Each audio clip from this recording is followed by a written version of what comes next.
बोलो जयकारा बोल मेरे श्री गुरु महाराज की जय। सभी गुरुमुख प्रेमियों से सप्रेम जय सच्चिदानंद। जिधर भी नज़र डालकर देखते हैं, जिधर भी ख्याल करते हैं, एक ही प्रकार का दृश्य दिखाई देता है कि हर कोई किसी और से उम्मीद रख करके किसी से गुहार करते हुए, पुकार करते हुए नज़र आता है। कोई किसी से कुछ मांग रहा है, कुछ मांग नहीं रहा तो कुछ उम्मीद करता है कि मैं जो कुछ कर रहा हूँ या किया है उसके बदले में मेरी कोई संभाल करे, कोई मेरी तारीफ़ करे। अगर सही विचारधारा से समझे तो सच्चाई यह है कि एक दूसरे से मदद की गुहार करते हुए नज़र आते हैं। तो मुझे ये मदद करो, मैं तुम्हारी ये मदद कर दूंगा। एक दूसरे को प्रलोभन देते हुए, और जहाँ कहीं उम्मीद टूटती है तो अपने आप को धोखे में महसूस करते हैं कि मेरे साथ धोखा हो गया। अपने आप को छला हुआ महसूस करते हैं, ठगा हुआ महसूस करते हैं। संतों महापुरुषों का अगर नज़रिया देखें, उनकी सोच से अगर हम अवगत हो जाएं, तो क्या ये गलत नहीं है कि किसी से भी उम्मीद हम करते हैं तो क्या कोई हमारी पूर्ति करने वाला है दुनिया में? जिधर भी दृष्टि डालो, क्या कोई हमारी पूर्ति कर सकता है? कोई संपन्न है इस दुनिया में? केवल ये ख्याल मात्र है। और इस प्रकार की सोच के चलते दुनिया से उम्मीद रखना, दुनिया वालों से उम्मीद रखना एक प्रकार की भटकने वाली भावना है। लेकिन सत्यता तो यही है कि कोई भी किसी की उम्मीद पर खरा उतर ही नहीं सकता, क्योंकि वे स्वयं जब दूसरों पर उम्मीद करते हैं, या यूं कहें कि अधूरे हैं, जो स्वयं अधूरा है वो दूसरे के अधूरेपन को पूरा कर ही कैसे सकता है? ये तो हमारा मिथ्या भ्रम हुआ कि हमने भरोसा कर लिया। जहाँ हमारी उम्मीद पूरी हो ही नहीं सकती वहाँ भरोसा किया, और उम्मीद टूटने पर फिर अपने आप को छला हुआ महसूस किया, ठगा हुआ महसूस करके दुखी होना पड़ा। ये संसार सब का सब अधूरा है। किसी प्रकार से भी ये नहीं समझा जा सकता कि संसार के जितने भी प्राणी मात्र हैं, इंसान हैं, जीव हैं, कि वो किसी की उम्मीदों को पूरा कर सकते हैं। जब स्वयं अधूरे हैं तो दूसरों को कैसे पूरा करेंगे? जैसे कोई भूखा व्यक्ति क्या किसी का पेट भर सकता है? कोई कमज़ोर व्यक्ति किसी की कोई मदद कर सकता है, उसे बचा सकता है। और इससे भी स्पष्ट समझने की अगर हम कोशिश करें संतों महापुरुषों के नज़रिए से, तो यही कि हर इंसान जो है स्वयं बंधन में है, बंधन रूप है, और एक दूसरे से अपने बंधनों को आज़ाद करने के लिए ललचाई हुई नज़रों से देखते हैं। यही उम्मीद करते हैं कि हमारे बंधन कोई खोल दे, कोई हमें बंधनों से आज़ाद कर दे। ये संभव नहीं है, बिल्कुल भी संभव नहीं है कि सब का सब संसार जो बंधन रूप है, मोह के, माया के, काम के, लोभ के, क्रोध के, अहंकार के वशीभूत हर कोई दूसरों से चाहते हैं कि वो हमारी मदद करे। एक दृष्टांत है, एक राजा ने एक दिन राज पंडित को बुलाया और उसे बहुत सख्ती से आदेश दिया। राजा परीक्षित, जिनका नाम सभी ने सुना हुआ है, राजा परीक्षित ने सुखदेव से भगवत गीता सुनकर मोक्ष प्राप्त किया था। उन्हें केवल 7 दिन लगे।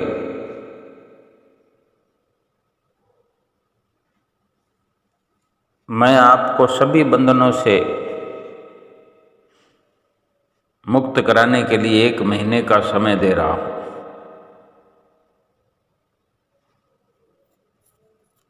ताकि मैं मोक्ष प्राप्त कर सकूं। ये राजा परीक्षित ने कहा, और ये भी कहा सभी से कि यदि आप ऐसा नहीं कर पाए तो मैं आपकी सारी संपत्ति जब्त कर लूँगा और आपको मृत्यु दंड दूंगा। इस आदेश ने राज पंडित को बहुत ज़्यादा चिंतित कर दिया, और वो इस चिंता में अब ना तो खा सकता था, ना आराम कर सकता था, ना सो सकता था। एक दिन 1 महीने का समय था, तो चिंता उसे खाई जा रही थी। उसका तनाव दिन ब दिन बढ़ता ही जा रहा था। एक दिन संयोग से जब वो अपने परिवार के साथ भोजन कर रहा था, तो उसका जो बेटा था, राज पंडित का जो बेटा था, वो आमतौर पर तो अपना भोजन अलग बैठकर किया करता था, सबके साथ नहीं, और कभी कभार ही अपने पिताजी से मिलता था। लेकिन इन्हीं दिनों में जब उसके पिता चिंतित थे, तो एक दिन उसी बेटे ने गौर किया कि उसके पिता बहुत उदास दिखाई दे रहे हैं। तो उसने अपने पिता से उदासी का कारण पूछा। राज पंडित जो थे, उत्तर देने की इच्छा नहीं थी इस बात का कि मुझे क्या चिंता है, क्योंकि उन्होंने अपने बेटे से कुछ उम्मीद नहीं रखी हुई थी इस प्रकार की कि क्या वो मेरी चिंता मिटा सकता है। लेकिन उसी बेटे को उसकी माँ ने पहले से ही ये सारी चिंता का कारण बता दिया था कि तेरे पिता को ये चिंता है। और पुत्र जो है बिल्कुल विचलित नहीं था, वो चिंता दूर करने में सक्षम था, और उसने बड़ी शांति से अपने पिता से कहा, पिताजी आप चिंता ना करें और राजा से कहें कि मुझे अपना गुरु स्वीकार करके मेरे निर्देशों का, मेरे कथन का अक्षर अक्षर पालन करे, तो उसका ये प्रश्न मैं हल कर सकता हूँ। तो पिता ने फिर सोचा कि बेटा शायद उन्हें बचाने के लिए कोई तरकीब सोच रहा है। तो फिर उसने भी अपनी चिंता मिटाने के लिए राजा को जो बंधनों से मुक्त कराने का जो कार्य करना था, राजा ने जो सभी को ये कार्य सौंपा था, तो राजा फिर अपने साथ अपने बेटे को ले गया राजा से मिलाने के लिए। राज पंडित अपने बेटे को अपने साथ लेकर गया और राजा को अपने बेटे का जो ये प्रस्ताव था कि ये मेरे बेटे की जो सोच है, सलाह देने को ये तैयार है, क्या आप गुरु स्वीकार करेंगे इसे? ये अगर जवाब देने को तैयार है आपको। तो राजा ने कहा ठीक है, मुझे तो मेरे काम से मतलब है कि मुझे कोई बंधन से मुक्त कराए।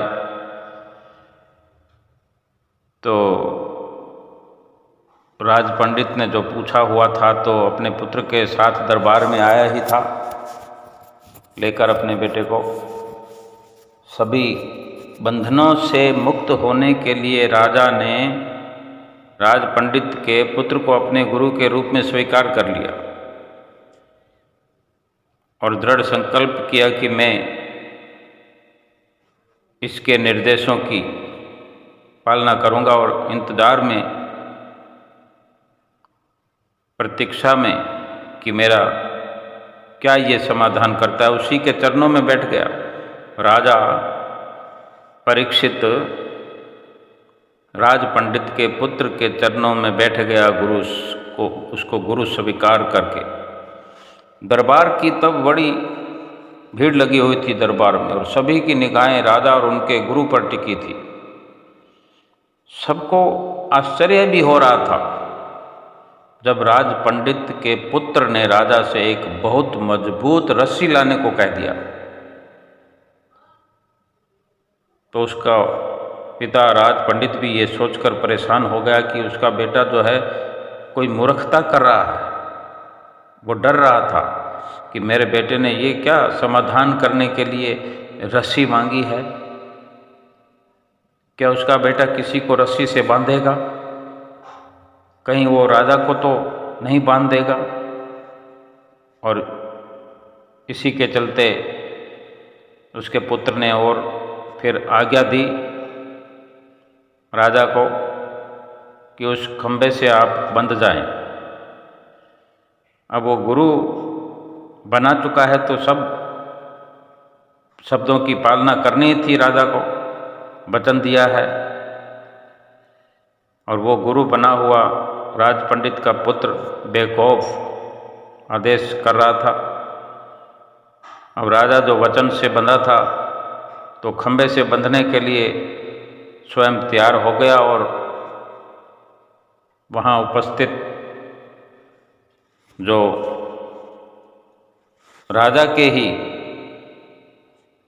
कर्मचारी थे उन्होंने बांध दिया खंभे से। इसके बाद पुत्र ने अपने पिता को दूसरे खंभे से बांधने का आदेश दे दिया। तो अब स्वयं राज पंडित भी बंध गया। अब तो राज पंडित बहुत उत्तेजित हो गया कि उसका बेटा क्या करने वाला है। मन में बड़ा दुखी हुआ, मन को कोस रहा था कि मैंने गलत कार्य किया, अपने बेटे को लेकर आ गया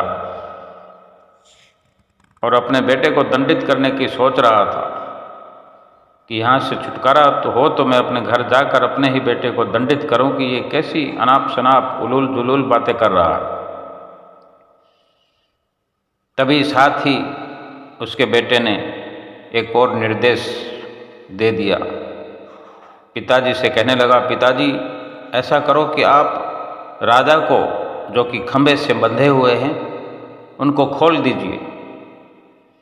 तो उसका पिता राज पंडित क्रोधित हो गया और क्रोध में चिल्लाया, अरे मूर्ख, क्या तुम देख नहीं सकते कि मैं स्वयं तो बंधा हुआ हूँ, अभी तुमने मुझे बांधा है, बंधवाया है, मैं बंधा हुआ हूँ और तुम जिस राजा को पहले बांध चुके हो उसको खोलने के लिए कह रहे हो। भला क्या मैं बंधा हुआ, क्या एक आदमी जो खुद बंधा हुआ हो दूसरे आदमी के बंधन को खोल सकता है?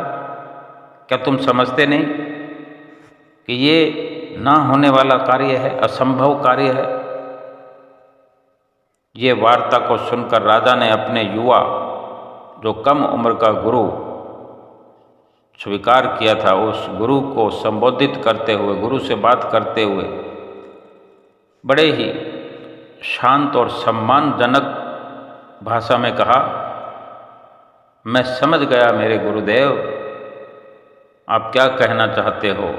जो स्वयं सांसारिक मामलों में बंधा हुआ है, सांसारिक बंधनों में बंधा हुआ है, माया से बंधा हुआ है, काम क्रोध लोभ मोह अहंकार में जकड़ा हुआ है, तो ये कैसे संभव हो सकता है कि वो दूसरे व्यक्ति को मुक्त कर दे। जो संसार का त्याग कर माया के संसार से परे चले गए हैं, जिन्होंने इस बंधन रूप संसार से स्वतंत्रता प्राप्त कर ली है, आज़ादी प्राप्त कर ली है, वही दूसरे मनुष्य को मुक्त कर सकते हैं, वही दूसरों के बंधनों को खोल सकते हैं। और आप सभी अगर अपनी समस्याओं से मुक्ति चाहते हैं तो ऐसे सतगुरु की तलाश करें जो खुद को मुश्किलों से, खुद को बंधनों से आज़ाद कर चुका हो। ये दृष्टांत मात्र एक दृष्टांत नहीं है, ये जीवन की सच्चाई है। इस सृष्टि की अति उत्तम सच्चाई है। हर कोई इन्हीं बंधनों में बंधे होने के कारण तिल मिला रहा है, पल पल करके दुख उठा रहा है, लेकिन उसे समझ नहीं आ रहा कि मुझे दुख है तो क्या है, मेरी बेचैनी है तो क्या है।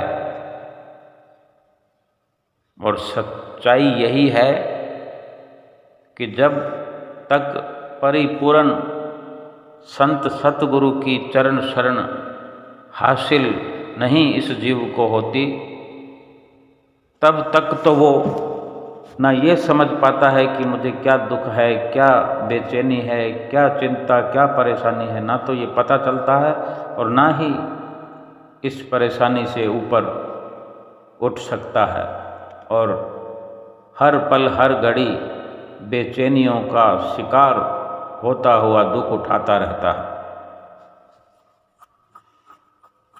हम सब गुरुमुख प्रेमी श्री गुरु महाराज जी के सेवक कहलाते हैं। हम विचार करें कि कहीं हम पर भी संसार के बंधनों का पहरा तो नहीं है, हम बंधन में तो नहीं हैं, हम चिंता में तो नहीं हैं। अगर बंधन है तो चिंताएं होगी, और अगर चिंताएं हैं तो फिर बंधन ही है। काम का हो, क्रोध का हो, लोभ का हो, मोह का हो, अहंकार का हो,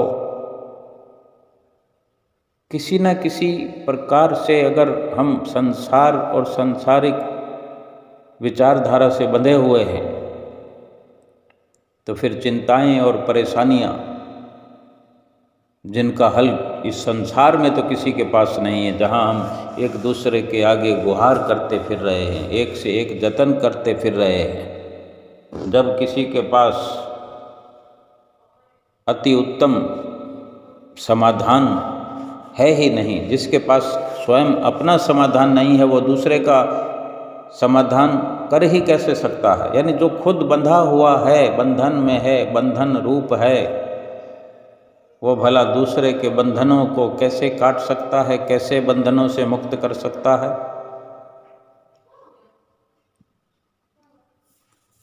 हमारे श्री परमहंस अवतार नैनाभिराम हृदय सम्राट सभी स्वरूपों में विराजमान और अभी हाजिर हजूर श्री श्री 108 श्री छठी पातशाही गुरु महाराज जी किस प्रकार हमें बंधनों में देख करके हम पर दया करते हैं, हमारे बंधनों को काटने के लिए, बंधनों से मुक्त कराने के लिए, बंधनों से छुड़ाने के लिए स्वयं आप अपने तन पर अनेक अनेक प्रकार के कष्ट सहन करके हमें बंधनों से आज़ाद करने की रात दिन चिंता में लगे रहते हैं और हमें सुखी बनाने के लिए हर संभव प्रयास करते हैं।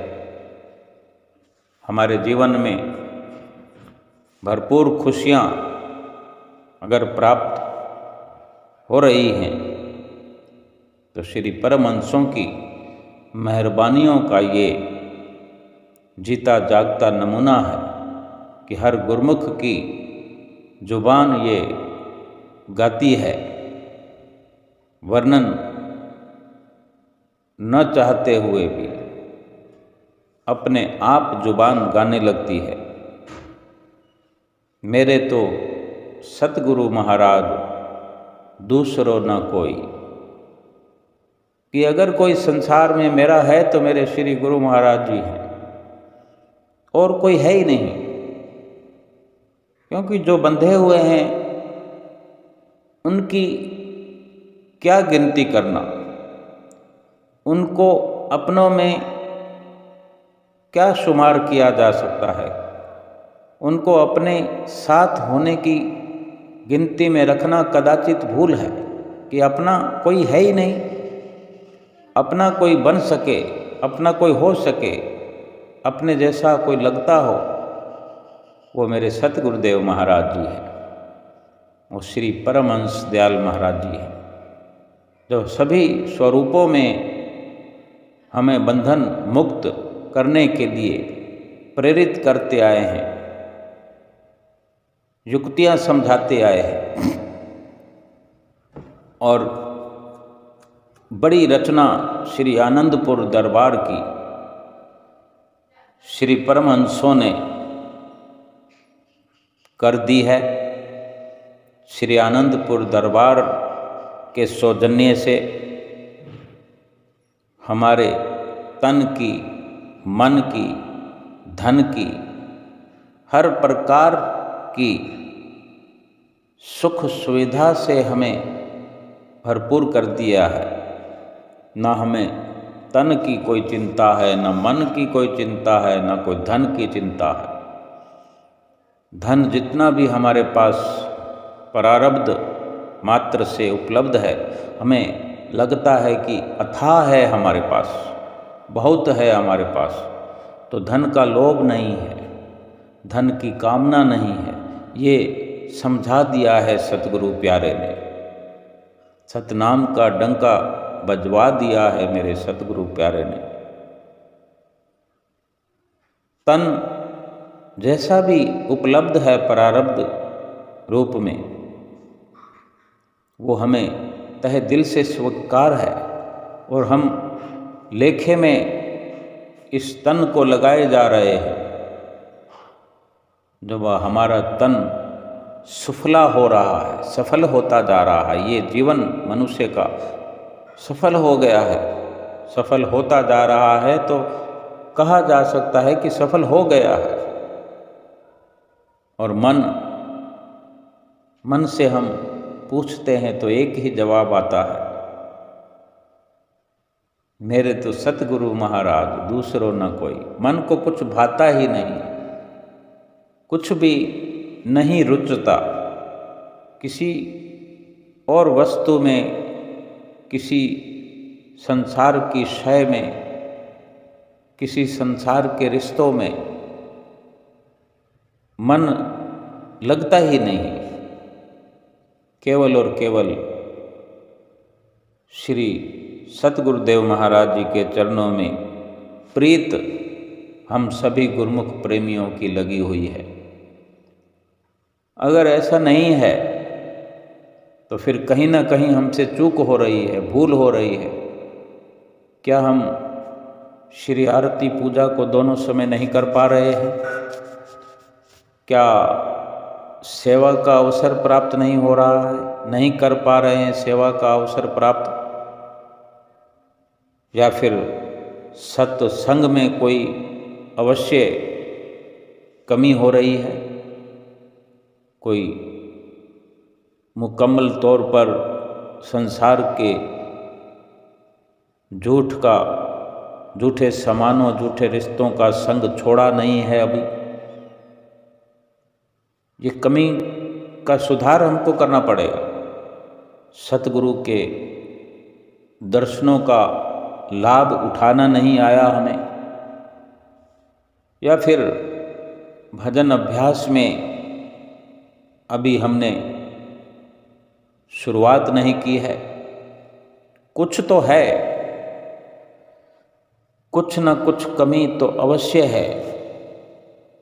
अगर हम खोजने की पुरजोर कोशिश करेंगे, लम्हा लम्हा पल पल करके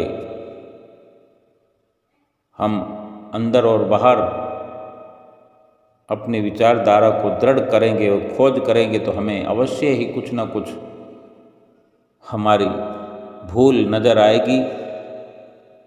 और भूल नज़र आने के साथ ही जो हम सुधार करेंगे, तो हमारी तन की चिंता, मन की चिंता, धन की चिंता उसी वक्त दूर होना शुरू हो जाएगी और बिल्कुल से समाधान हो जाएगा। जो संसार के बंधन हैं,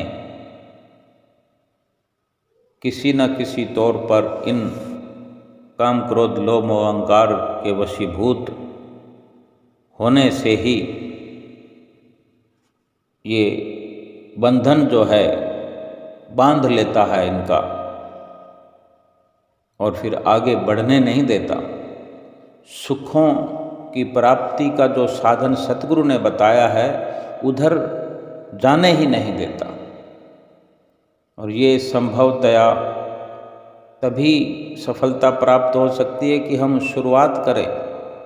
जैसी भी हालात में हैं, चाहे बंधनों में बंधे रहे हैं, लेकिन सतगुरु की शरणाई पहुंच गए हैं, सतगुरु की शरण हासिल हुई है, तो शुरुआत करें।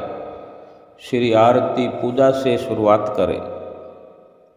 दिल को अपने सतगुरु के सुपुर्द कर दें। जब भी श्री आरती पूजा करें, अपने मन को अपने सतगुरु के चरणों में वहीं पर खड़े हुए मत्था टेकते हुए समर्पित कर दें कि ये सतगुरु, मेरा मन मैं आपके चरणों में समर्पित कर रहा हूँ। और इसी के साथ में श्री आरती पूजा की सुंदर शुरुआत कर रहा हूँ। फिर कुछ कहने की ज़रूरत नहीं, कुछ समझने की ज़रूरत नहीं। मन स्वयं ही अपने आप से लग जाएगा, क्योंकि जब मन हमारा रहा ही नहीं तो फिर हमें वर्गला नहीं सकता, हमें भटका नहीं सकता, हमें श्री आरती पूजा में लगने से रोक नहीं सकता। और ये इस प्रकार हमारा पहला नियम संपूर्ण हुआ। सेवा के लिए वहीं अपने घर में ही श्री मंदिर में श्री गुरु महाराज जी के साथ खड़े होकर ही सेवा की शुरुआत कर दे। अपनी श्री गुरु महाराज जी से कुछ विचारधारा आपस में शेयर करें, अपने कुछ विचारों से सतगुरु को अवगत कराएं और सतगुरु की सुंदर वाणी से अवगत हो जाएं। याद करें कि श्री गुरु महाराज जी क्या कहते हैं। श्री गुरु महाराज जी को कोई भोग लगवाने की व्यवस्था को बनाए रखें। कहीं श्री गुरु महाराज जी का पीताम्बर जो पहनाया हुआ है उसको थोड़ा ठीक ठाक कर दें, कुछ साफ सफाई करना शुरू कर दें। सामने लगे श्री गुरु महाराज जी के मंदिर में पर्दों को ठीक ठाक कर दें। श्री गुरु महाराज जी को उठाना, बिठाना, सुलाना, इस प्रकार से थोड़ा अपने को व्यस्त करें। पूरे दिन में जितनी बार समय मिले अपने श्री गुरु महाराज जी के आगे पहुंच जाएं। कुछ ना कुछ अवश्य करें। ये एक सेवा की शुरुआत समझी जा सकती है और इसके आगे जितना भी अवसर मिले कोई सेवा की मना नहीं है। जगह जगह पर श्री गुरु महाराज जी ने आश्रम बनाए हैं, कुटियाएँ बनाई है, सेवा की कोई कमी नहीं है। अपने घर से शुरुआत करें, सोचे नहीं कि हम कब जा पाएंगे कुटिया पर। हम अपने घर में कुटिया बना कर रखे हुए हैं, अपने दिल में कुटिया बना कर रखे हुए हैं। जहाँ जहाँ भी परमहंस विराजमान हैं वहीं पर कुटिया है। बल्कि दुकान पर बैठे हुए ऐसी इच्छा हो रही है तो वहीं से शुरुआत करें सेवा की। अपने भीतर वाली कुटिया में खड़े हो जाएं, अपने आप को सूरत रूप में, विचार रूप में, ख्याल रूप में अपने सतगुरु के आगे खड़े होकर, बैठकर उनसे अपनी वार्ता जारी रखें। और इसी प्रकार ये सेवा का कार्य भी पूरा हुआ। सत्संग की कार्रवाई को समझें कि सत्संग में क्या करना होता है, जो हमें इन नियमों में बांधा है कि ये 5 नियम हैं, जिसमें ये नियम सत्संग का भी है। उसमें असलियत यही है, सच्चाई यही है कि सत्य का संग करें, सत्य को स्वीकार करें, सत्य मार्ग पर चलें, सत्य पथ पर चलें, सत्य का सम्मान करें। तो ये ठीक प्रकार से सत्य का संग भी हो गया। अब श्री दर्शन की बात है तो दर्शन ऐसा करें सतगुरु का। जब भी स्वरूप के दर्शन करते हैं तो दर्शन ऐसा करें कि दर्शन हमारे मस्तक में श्री गुरु महाराज जी विराजमान हो जाए, हमारे रोम रोम में विराजमान हो जाए। और ये बड़ी आसानी से हो सकता है और बिना विशेष कोई मेहनत किए ये सफलता हासिल हम कर सकते हैं। और भजन अभ्यास की बात करें तो जो आदेश है श्री हजूर का, सभी परमहंसों ने सभी स्वरूपों में आदेश किया है। आज हाजिर हजूर श्री गुरु महाराज जी हमें नित्य प्रति आदेश करते हैं, हम सुनते हैं। अगर हम अपने कानों से सुनते हैं तो क्या हम बहरा, अपने आप को बहरा कहलवाना चाहेंगे? सुनकर भी क्या हम कहेंगे कि हमने नहीं सुना? क्या हम झूठ का सहारा लेना चाहेंगे? क्या हम मन मचला बन के रहना चाहेंगे? कुछ भी ठीक नहीं है। अगर हमने सुना है कि हमें रोज़ सुनते हैं कि भजन अभ्यास के 2 घंटे मुकर्रर किए हैं, तो फिर क्या हम भूल पर नहीं हैं, भूल नहीं कर रहे कि अगर हम पालना नहीं कर रहे हैं तो अगर 2 घंटे भजन अभ्यास नहीं कर रहे हैं तो क्या हमसे इतनी बड़ी भूल नहीं हो रही? तो जब इस प्रकार की सभी भूलों का सुधार हम करते चले जाएंगे, सभी कुछ अक्सर करते हैं और फिर भी अगर तकलीफ़ है तो भी सुधार की ज़रूरत है। अगर हम खोज करेंगे तो हमें अपनी गलती का पता भी चलेगा और गलती का सुधार भी होगा। श्री गुरु महाराज जी तो हमारे साथ ही है, हर वक्त साथ हैं।